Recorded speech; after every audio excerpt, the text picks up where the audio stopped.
ഇന്ന് നമ്മുടെ കർത്താവ് ഒരുപാട് സങ്കടപ്പെടുന്നുണ്ട്. നമ്മുടെ കർത്താവ് ഇന്ന് ഒരുപാട് വേദനിക്കുന്നു.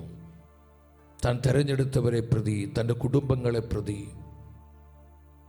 തൻ്റെ സമൂഹങ്ങളെ പ്രതി, ലോകത്തെ നോക്കി, ലോകരാജ്യങ്ങൾ, ജനതകളെ നോക്കി ഈശോ ഒരുപാട് ഇന്ന് സങ്കടപ്പെടുകയാണ്, വേദനിക്കുകയാണ്. കർത്താവ് പറഞ്ഞു, മത്തായിയുടെ സുവിശേഷം 26-ാം അധ്യായം 37-38 വചനങ്ങൾ എൻ്റെ ഹൃദയത്തെ ഒരുപാട് തൊട്ടുണർത്തിയൊരു വചനമാണ് സഹോദരങ്ങളെ. കുറച്ച് നാളുകളായി എൻ്റെ ഹൃദയത്തെ ഒരുപാട് നൊമ്പരപ്പെടുത്തുന്ന, എന്നെ ഭാരപ്പെടുത്തുന്ന തിരുവചനമാണിത്. കർത്താവ് ഇന്ന് ഒരുപാട് വേദനിക്കുന്നുണ്ട്. നമ്മുടെ കർത്താവ് ഒരുപാട് ഇന്ന് സങ്കടപ്പെടുന്നു. ആ വചനം നിങ്ങളൊന്ന് ശ്രദ്ധിച്ച്. എന്താണ് ഈശോ വേദനയോടുകൂടി പറയുന്നത്? അവൻ പത്രോസിനെയും ശബദിയുടെ ഇരുപുത്രന്മാരെയും കൂടെ കൊണ്ടുപോയി ദുഃഖിക്കാനും അസ്വസ്ഥനാകാനും തുടങ്ങി. നിങ്ങൾ ശ്രദ്ധിച്ച വചനം വായിച്ചേ. നമ്മുടെ കർത്താവ് ദുഃഖിക്കാനും അസ്വസ്ഥനാകാനും തുടങ്ങി. അത് പൊതുജനത്തിൻ്റെ മുൻപിൽ വെച്ചല്ല, ഏറ്റവും ഇന്നർ സർക്കിൾ. നിങ്ങൾ ഇങ്ങോട്ട് നോക്കിക്കേ, ആ ഇന്നർ സർക്കിൾ, ആ ക്ലോസ് സർക്കിൾ, തൻ്റെ പ്രധാനപ്പെട്ട 3 ശിഷ്യന്മാരെ, പത്രോസ് സ്ലീഹായും യാക്കോബ് സ്ലീഹായും യോഹന്നാൻ സ്ലീഹായും, ബാക്കി 9 പേരെ അവർ മറ്റൊരു സ്ഥലത്താണ്, ഗെത്സമൻ തോട്ടത്തിലുണ്ടെങ്കിലും കർത്താവ് ഇവരെ മാത്രം കൂട്ടിക്കൊണ്ട് അല്പം മുന്നോട്ട് പോവുകയാണ്. കർത്താവ് ദുഃഖിക്കാനും അസ്വസ്ഥനാകാനും തുടങ്ങിയത് തന്നെ കൂടുതൽ സ്നേഹിക്കുന്ന തൻ്റെ പ്രിയപ്പെട്ട ശിഷ്യരുടെ അരികിലാണ്.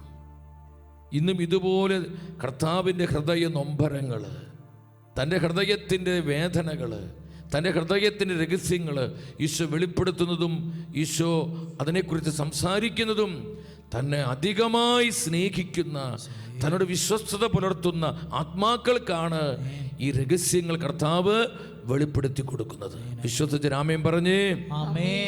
എൻ്റെ സഹോദരങ്ങളെ, ആ 3 ശിഷ്യന്മാരെ, പത്രോസ്, യാക്കോബ്, യോഹന്നാൻ, അവിടെ മുൻപിൽ കർത്താവ് ദുഃഖിക്കുകയാണ്. ഈശോ ദുഃഖിക്കുകയാണ്, സങ്കടപ്പെട്ട് അസ്വസ്ഥനാവുകയാണ്. തുടർന്ന് എന്താണ് കർത്താവ് പറഞ്ഞത്? 38-ാമത്തെ വചനം നിങ്ങൾ ഉച്ചത്തിൽ വായിക്കുക. അവൻ അവരോട് പറഞ്ഞു, തീവ്രമായ ദുഃഖത്താൽ ഞാൻ മരണത്തോളം എത്തിയിരിക്കുന്നു. നിങ്ങൾ എന്നോടൊത്ത് ഉണർന്നിരിക്കുക. എൻ്റെ സഹോദരങ്ങളെ, 2 കാര്യങ്ങളാണ് ഈ വചനത്തിൽ ആത്മാവ് കാണിച്ചത്. 2 കാര്യങ്ങൾ. ഏതൊക്കെയാണ് ഈ 2 കാര്യങ്ങൾ? ഒന്ന്, തീവ്ര ദുഃഖത്താൽ ഞാൻ മരണത്തോളം എത്തിയിരിക്കുന്നു. നിങ്ങൾ വചനം ശ്രദ്ധിക്കണം. ഞാൻ ഈ വചനം നിങ്ങളുമായി പങ്കുവെക്കുമ്പോൾ കർത്താവിൻ്റെ മനസ്സ് നമുക്ക് കാണാൻ പറ്റണം. ഈ പെസഹ രാത്രിയിൽ നമ്മുടെ കർത്താവ് ഗെത്സമൻ തോട്ടത്തിൽ അനുഭവിച്ച ആ പ്രാണവേദനയോട് ചേർന്നുകൊണ്ട് വേണം ഈ തിരുവചനങ്ങൾ ഞാനും നിങ്ങളും ശ്രവിച്ചുകൊണ്ടിരിക്കാൻ. നമ്മെ നോക്കി ഇന്ന് ഈശോ പറയാണ്. എന്താ ഈശോ പറയുന്നത്?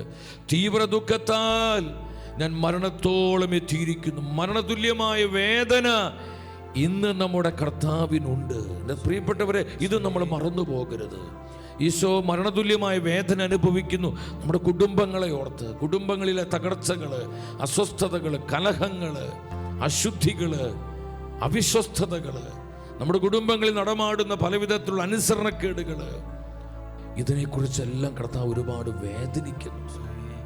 താൻ വിളിച്ചവരെ കുറിച്ച് കർത്താവ് വളരെ സ്നേഹത്തോടെ തെരഞ്ഞെടുത്ത തൻ്റെ പ്രിയപ്പെട്ട ആത്മാക്കളെ കുറിച്ച് കർത്താവ് ഇന്ന് ഒരുപാട് വേദനിക്കുന്നു സഹോദരങ്ങളെ.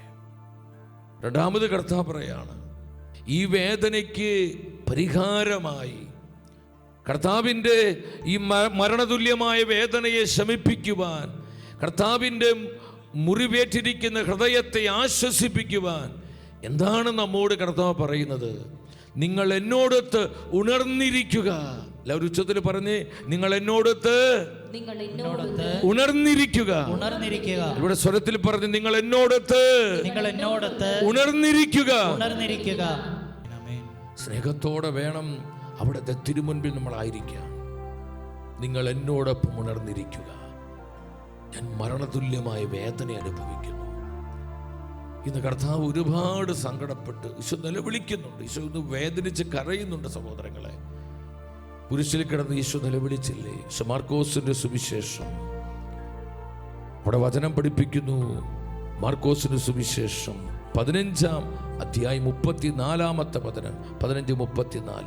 9-ാം മണിക്കൂർ ആയപ്പോൾ യേശു ഉച്ചത്തിൽ നിലവിളിച്ചു. എല്ലാവരും സ്വരമുയർത്തിയ വചനം പറഞ്ഞ്, യേശു ഉച്ചത്തിൽ നിലവിളിച്ചു.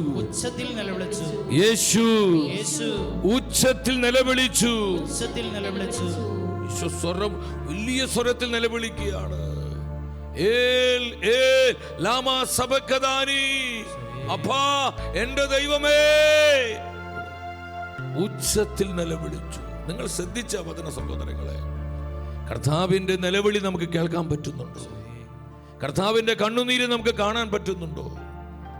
ചുലുക്കാട് സുവിശേഷം 19-ാം അധ്യായത്തിൽ അവിടെ 40-41 വചനങ്ങൾ നമ്മൾ കാണുന്നുണ്ട്. ലൂക്കാ 19-ാം അധ്യായം എന്താണ് തിരുവചനം പറയുന്നത്? അവൻ അടുത്തു വന്ന് പട്ടണം കണ്ടപ്പോൾ അതിനെക്കുറിച്ച് വിലപിച്ചുകൊണ്ട് കരഞ്ഞുകൊണ്ട്, നിങ്ങൾ ശ്രദ്ധിക്കണം, ജെറുസലേം പട്ടണമാണ്. ആ പട്ടണം കണ്ടപ്പോൾ കർത്താവ് കരയുകയാണ്. Jerusalem Jerusalem Jerusalem Jerusalem. ആ പട്ടണത്തിൻ്റെ പേര് ചൊല്ലി കർത്താവ് വേദനയോടെ കരയുക. എൻ്റെ പ്രിയപ്പെട്ടവർ, ഇന്ന് എൻ്റെയും നിങ്ങളുടെയും പേര് ചൊല്ലി കർത്താവ് കരയുന്നുണ്ട്. എൻ്റെ മകനെ, മകളെ, നീ എന്നെ സ്നേഹത്തോടെ ആരാധിക്കുക, നീ പാപം ഉപേക്ഷിക്കുക, നീ അനുതപിക്കുക, നീ വിശ്വസ്തയോടെ ജീവിക്കുക, നീ എന്നോട് ചേർന്ന് ജീവിക്കുന്നതിന്റെ ആനന്ദം അനുഭവിക്കുക. എൻ്റെ കുഞ്ഞേ, ലോകമോഹങ്ങളിൽ നിന്ന് നീ നിന്നെ തന്നെ വിശുദ്ധീകരിക്കുക. നമ്മെ നോക്കി കർത്താവ് ഇന്ന് കരയുക. ജെറുസലേം പട്ടണത്തെ നോക്കി വിലപിച്ച അതേ കർത്താവ് നമ്മുടെ കുടുംബങ്ങളെ നോക്കി, ഞാൻ സ്നേഹത്തോടെ ചോദിക്കട്ടെ, നിങ്ങൾ ഇങ്ങോട്ട് നോക്കി. എൻ്റെ പ്രിയപ്പെട്ടവരെ, നമ്മുടെ കുടുംബങ്ങളെ കർത്താവ് നോക്കുമ്പോൾ കർത്താവിനുണ്ടാകുന്ന ആ ഫീൽ എന്താണ്? വേദനയാണ്. നമ്മുടെ കുടുംബങ്ങളിൽ ഒരുപാട് അസ്വസ്ഥതകൾ, ജഡീകതകൾ, പല കുടുംബങ്ങളിൽ സ്നേഹമില്ല, നിസ്സാര കാര്യങ്ങളെ പ്രതിയുള്ള കലഹങ്ങൾ, അതുപോലെ തന്നെ അവിശ്വസ്തതകൾ, വിവാഹേതര ബന്ധങ്ങൾ നമ്മുടെ കുടുംബങ്ങളിൽ നിന്ന് ജഡീകമായി ലൗകികമായി മാറിക്കൊണ്ടിരിക്കുന്നു. കുടുംബജീവിതത്തിന് പവിത്രത നഷ്ടപ്പെട്ടുകൊണ്ട് എത്ര കുടുംബങ്ങളാണ് വലിയ തകർച്ചയിലായിരിക്കുന്നത്. സഹോദരങ്ങളെ, നമ്മുടെ കുടുംബങ്ങളെ നോക്കി കർത്താവ് വിലപിക്കുകയാണ്. നമ്മുടെ കുടുംബങ്ങളെ നോക്കി കർത്താവ് കരയുകയാണ്. കുടുംബങ്ങളെ ശുദ്ധീകരിക്കുക, എൻ്റെ കുടുംബങ്ങളെ ശുദ്ധീകരിക്കുക, എൻ്റെ കുടുംബങ്ങളെ ശുദ്ധീകരിക്കുക.